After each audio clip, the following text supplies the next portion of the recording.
Hello and welcome to Diabetes Destroyer Talks. Many times patients will tell me very proudly that they are not using sugar because by now everybody knows that sugar is bad. Say, oh, we use only jaggery or we use honey. Now, jaggery and honey do have some good antioxidants and minerals incorporated. That is true. But they raise the blood sugar just like sugar does.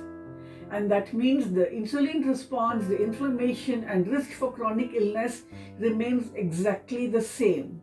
And therefore, jaggery and honey are not a good choice for sweetening a food product.